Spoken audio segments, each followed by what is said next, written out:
The Russian military has killed at least 29 people and injured 213 others by striking Ukraine with missiles from North Korea in 2024, the Prosecutor General's Office of Ukraine has said. At the same time, all electronics in North Korean KN-23 ballistic missiles are Western-made. These are the remains of the missile body. All this stuffing is foreign. There's nothing Korean, only the metal that quickly rusts. About 70% of the components are made in the United States, a Ukrainian intelligence official told CNN on conditions of anonymity. In addition, the DPRK uses parts made in Germany and Switzerland.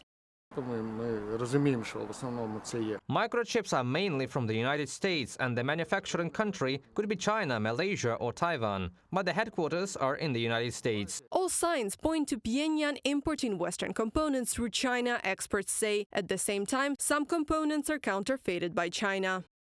We have successfully traced some of those components, and the last known custodians are Chinese companies. That means Chinese firms bought the components from manufacturers and a series of intermediaries. The diversion rarely happens at the plant that makes the components. Damian Splitters, Deputy Director of Operations at Conflict Armament Research, in a comment to CNN. Russia itself has been restoring to similar grey schemes of parallel imports for years. Western components are in every Russian UAV and every Russian missile. The head of the Ukrainian intelligence service, Kirill Budanov, is convinced. For example, the Federation used American, German and Swiss components in the creation of the S-70 Hunter combat drone. They also used parts from the USA, Switzerland and the Netherlands to manufacture the Gerbera fake drones. No manufacturing organization is yet responsible for any of these supplies. We believe that if any of these manufacturers were responsible for the amount of microelectronics found in, let's say, Russian missiles, they would really start to do more in that regard. Władysław Własyuk, Ukrainian Presidential Commissioner for Sanctions Policy.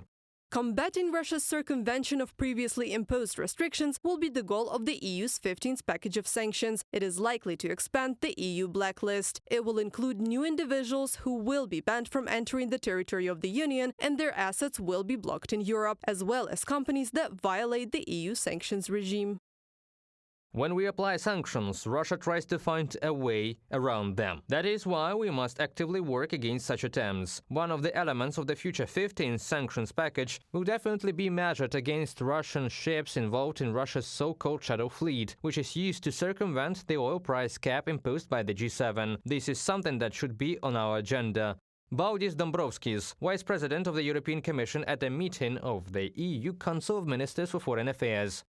The European Commission may unveil the draft of the 15th package of sanctions against Russia next week, without waiting for Hungary to be replaced by Poland in the EU presidency. According to Władysław Własyuk, the Ukrainian president's commissioner for sanctions policy, the 15th package of sanctions contains about 70 items in various areas and will technically be ready in December this year or early January 2025. Reported by Anastasia Tarnavska, Valeria Nekapelova, UATV News.